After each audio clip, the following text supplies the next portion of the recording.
Hey everybody, welcome back here to my channel, and today to an episode playing the new DLC from Parkitect, Booms and Blooms. This is essentially an add-on pack to the game, and it's got some great new features that I'm going to show you today. If you're expecting magic from me today, please be alarmed. I'm not creating anything like crazy special. I'm literally just playing around, doing a speed build, and just kind of testing out some of those new pieces, some of the new trigger things, that kind of stuff. And so yeah, there's some really great pieces in the game. There's some new thrill rides, a few new coaster types. Of course, like I just mentioned, there's trigger things, so you can do triggers on the coasters and stuff like that. And also new foliage and some other little pieces in the scenery. So there's some great pieces. I'm just going to kind of figure out how to work them today. Right now I'm just doing one of these first kind of trigger things. So I've got the controller put down there, and then you add in a piece, and then you click on the piece that you want to trigger. And I've set mine to a track trigger, so when the train passes that piece of track, those water fountains actually will go off. For my first trigger sequence, I wanted to do something very simple, so doing some water fountains was very easy. If you want to do that, you just go to the menu and you'll find effects, and everything you need is in there. So now I want to do something a bit more difficult with the triggers. This was another day. This was today. I built the other bit yesterday, and so I was going to do some quick supporting, using mostly vanilla pieces today with Construction Anarchy installed, but I am using the supports mod because I think it looks great.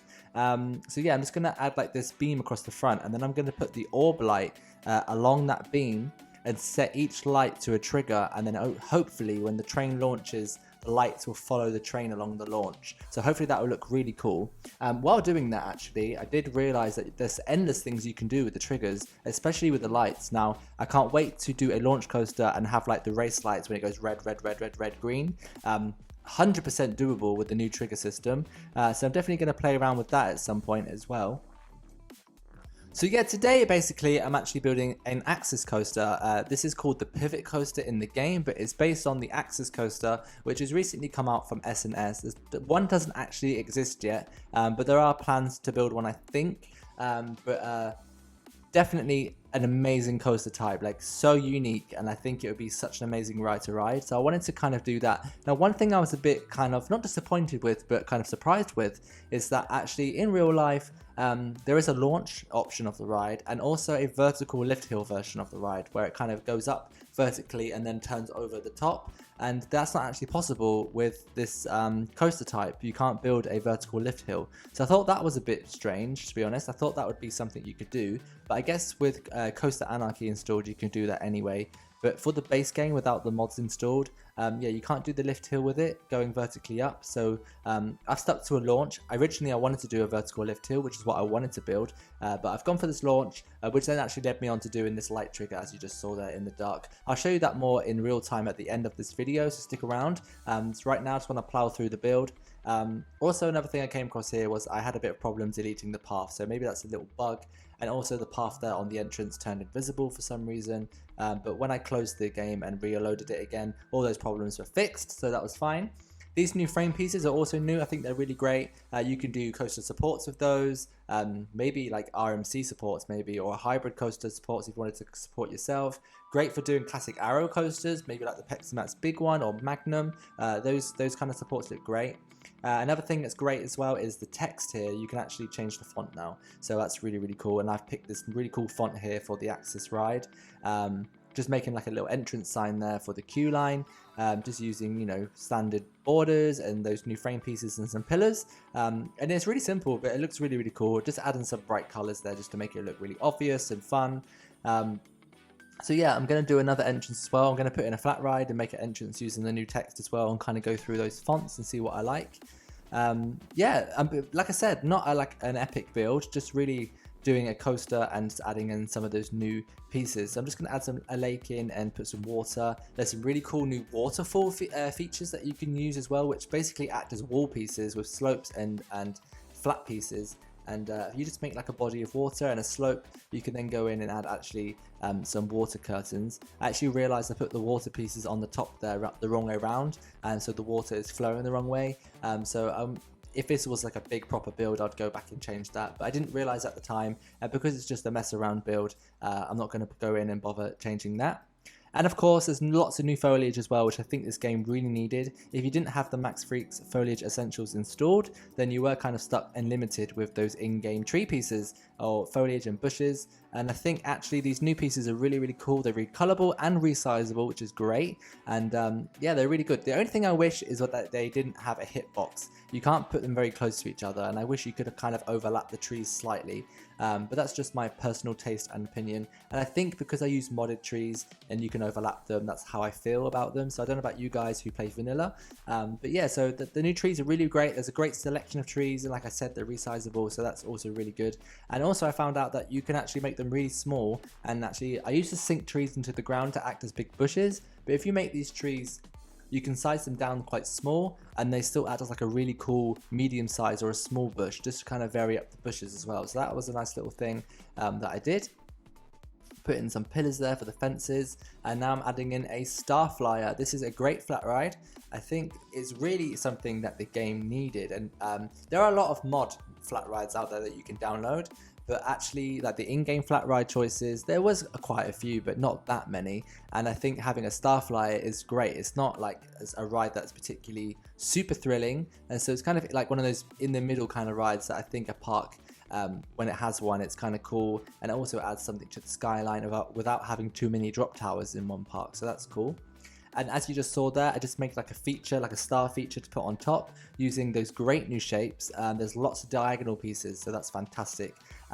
So there's like different triangle spike pieces, cylinders and squares, and flat discs and things like that. And I think that also was something that was needed, because those shapes that you have in the game really unlock so many opportunities for you to be able to build so many things, creatures and characters, or just shapes in general and things. And I think having more shapes has really opened up a lot of opportunities for those people who didn't have the Better Shapes mod installed. So that's a really great thing. Doing a very basic station here, just putting in some of those new frame pieces on the walls, which I think are really good. Using the shapes there, I'm just going to do like a little checkered pattern on the side just to give it some color, and I'm going to add like the logo axis that I made for the entrance on the side as well. Just wanted like a hanger style type of entrance there, but I'm just copying the pieces over. When selecting now using the pipette, it's actually really cool because you can really see what you're selecting, because it puts like a ghost kind of shadow around the item that you're selecting. So I think that's really cool. Now a nice little feature there as well.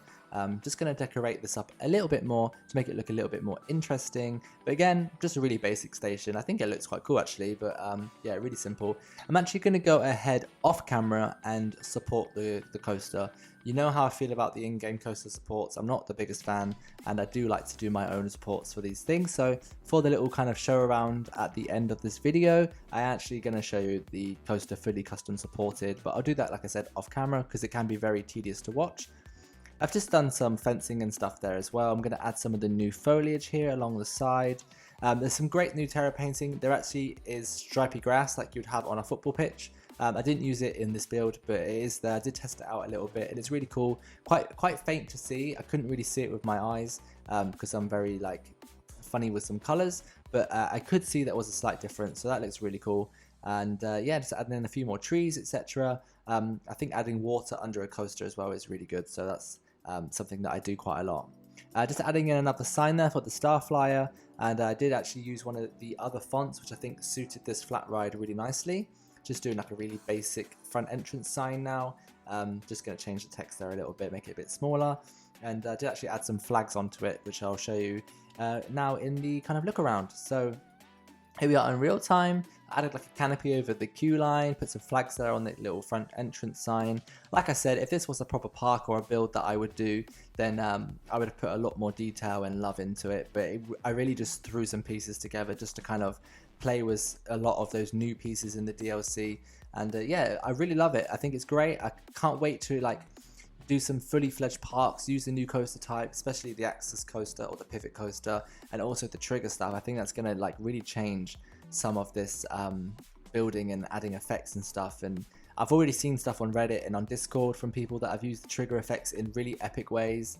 So yeah, can't wait to see what people and you guys out there in the community come up with, because I'm sure there's endless possibilities.